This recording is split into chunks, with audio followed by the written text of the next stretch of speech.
Before you can understand what's happening at DRC, you have to understand what happened in Rwanda. So Rwanda has two major tribes, which is the Hutus and the Tutsis.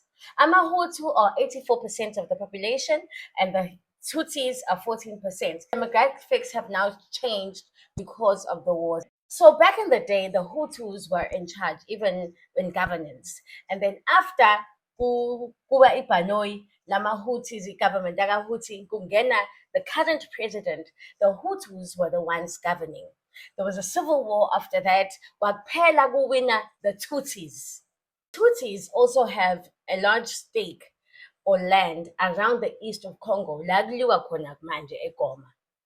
Now realizing ukuthi there are minerals in the Congo, the Tutsis that were in the DRC then went back to their brother Rwanda, the current president, and asked for assistance from them to take control of the minerals and resources away from the government who's working with the West. So they want to mine it themselves and have the control and the power to transport it. So then they talk to Rwanda. And remember, the current government or president of Rwanda is a Tutsi. That's okay, but for it, that's fine. We can do that.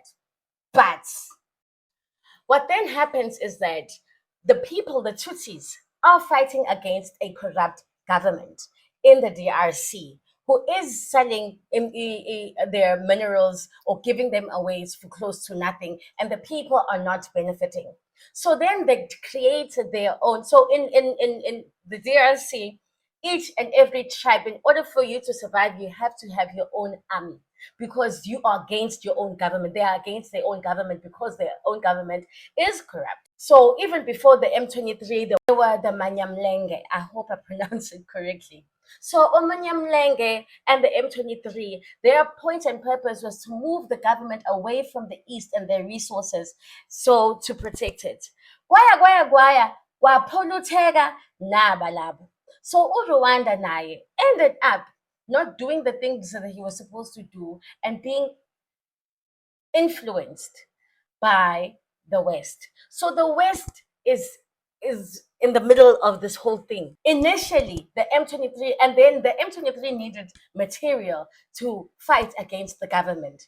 And then they were then funded or basizwa uRwanda. uRwanda uthatha imali ku the West. So West is financing the government and Rwanda to fight each other while they keep digging and getting their way in the DRC.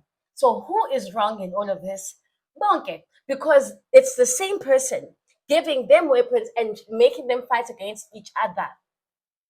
Do you understand? And then here comes the African Union. Rwanda is a part of the African Union as well. So Magafika African Union, Nabo UN, and whatnot, it's still the same snake.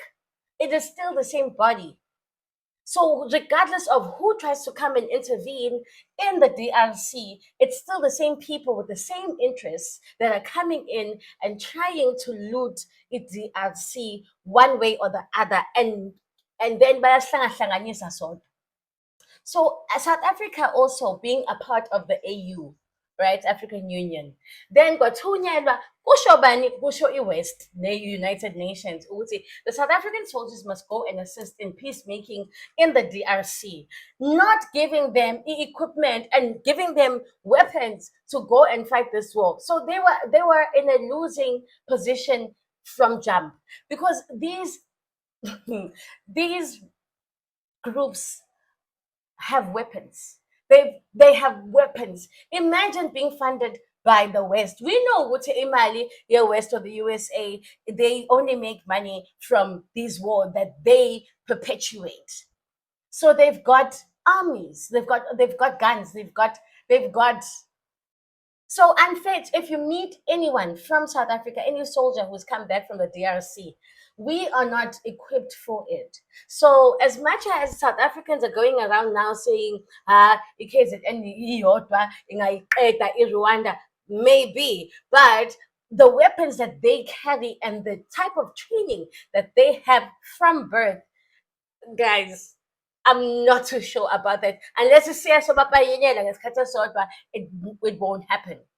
Cyril Ramaphosa of South Africa, the president, was a part of Glencore, but in 2014 was resigner. He was a BEE partner yakhona through Optimum Coal Holdings. Okay, so wayeka masezongena as about deputy president. Now, a lot of South Africans were wondering, ihlangana kanjani lento, iGlencore ye-America, i-America ye-Glencore, Rwanda, ithatha the minerals for close to nothing, and they are also perpetuating this devastation. I'll welcome questions, or if you want me to elaborate on something maybe that I didn't touch on another video again, because Indo Congo, it's big, it's a web.